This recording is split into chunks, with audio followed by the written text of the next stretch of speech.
E outro assunto importante dessa super quarta-feira é o depoimento que o ex-presidente Lula presta daqui a pouquinho lá em Curitiba, o segundo ao juiz Sérgio Moro. É a segunda vez que ele vai então a Curitiba na condição de réu. O processo de hoje é a do terreno do Instituto Lula, que investiga se o ex-presidente recebeu propina da empreiteira Odebrecht. Nossas equipes já estão a postos, preparadíssimas para essa cobertura de hoje, para mais essa cobertura na Justiça Federal lá em Curitiba. Está aqui comigo Isabela Camargo, também Murilo Salviano, cada um em um ponto diferente do entorno da Justiça Federal na capital do Paraná. Começo com a Isabela, um ótimo dia para vocês dois, um dia que vai ser longo, de muito trabalho. Isabela, queria falar com você sobre a chegada do ex-presidente Lula. Havia uma expectativa de que ele chegasse cedo em um avião hoje, aí em Curitiba, inclusive com escolta policial. Mas Lula se antecipou, inclusive dispensou essa escolta. É isso? Ele já chegou aí. Oi, Aline, bom dia para você, para Raquel, a todos que nos acompanham. Pois é, as informações estavam muito desencontradas, mas hoje pela manhã a Polícia Rodoviária Federal confirmou que o ex-presidente Lula já está em Curitiba. Ele teria chegado ontem à noite, teria vindo de carro, não teria vindo de avião.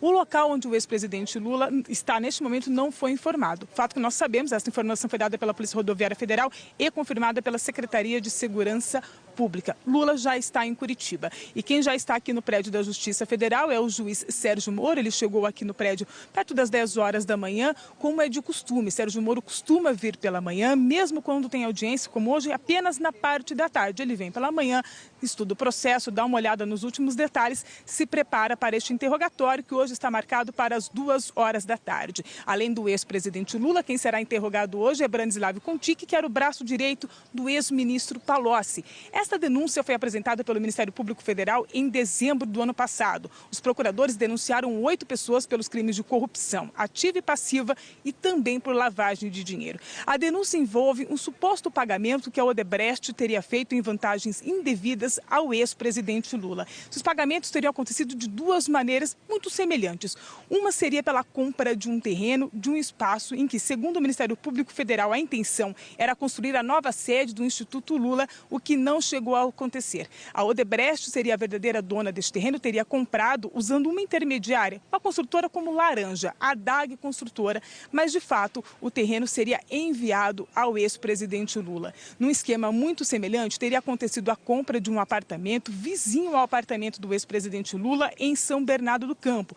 O dono também seria uma outra pessoa, na verdade o dono dessa propriedade seria um primo do pecuarista José Carlos Bunlai, que é réu neste processo, o primo dele, mas que, segundo a Polícia Federal, o verdadeiro dono, quem usava este apartamento, é o ex-presidente Lula e, segundo ainda a denúncia, não há nenhum contrato, tem uma espécie de contrato, um papel, mas não há comprovantes de pagamento de que o ex-presidente Lula tenha feito este contrato de locação deste imóvel. Bem, em contrapartida por esses pagamentos em vantagens indevidas, ainda segundo a denúncia, a Odebrecht teria sido beneficiada em 8 contratos com a Petrobras. Este terreno, onde seria construído o Instituto Lula, está avaliado em cerca de 12 milhões de reais. O ex-presidente será ouvido hoje, mas outros réus já foram interrogados pelo juiz Sérgio Moro ao longo das últimas semanas. Bem, na semana passada, o depoimento que mais chamou a atenção, o interrogatório, foi do ex-ministro Antônio Palocci, que, embora não tenha um acordo de colaboração firmado com a Procuradoria, ele tem esta intenção e veio com essa disposição. Portanto, ele veio para falar. Foi um depoimento bastante longo, ele prestou todos os esclarecimentos, falou por muitas horas, e um depoimento que complicou bastante a situação do ex-presidente Lula. Segundo o ex-ministro Antônio Palocci, havia uma espécie de pacto de sangue entre a Odebrecht e o Partido dos Trabalhadores. Este pacto teria sido firmado, ainda segundo Palocci, entre Lula e Emílio Odebrecht, pai de Marcelo Odebrecht, dono da construtora Odebrecht, preso aqui em Curitiba.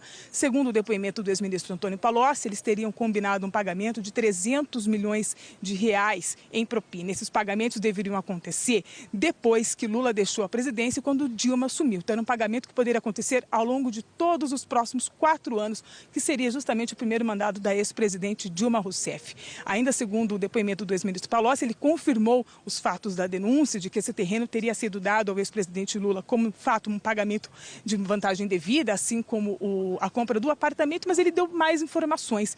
Disse que parte deste valor entrou como um pagamento via Caixa 2 e também como doação oficial de campanha disse, inclusive, que o ex-presidente Lula teria recebido 4 milhões de reais em dinheiro. Outro depoimento na mesma linha foi o de Marcelo Odebrecht, que também é réu neste processo, mas aí sim, falando já como um delator, ele disse também o que o ex-ministro Antônio Palocci, que teria intermediado o esquema, falou que existia um acerto entre o pai dele, o Emílio Odebrecht, e o ex-presidente Lula para fazer esses acertos, esses pagamentos. Outro depoimento de réu que também falou a respeito dessa situação foi do Demerval Guzmão, que seria justamente o dono da construtora DAG, que pela denúncia foi a construtora usada pela Odebrecht para simular este repasse de pagamento. Aliás, Antônio Palocci e Marcelo Odebrecht, os dois disseram que eram contra a forma como esses pagamentos estavam feitos, contra este jeito de fazer o pagamento. E ele também disse que acredita que foi usado como laranja no esquema de corrupção.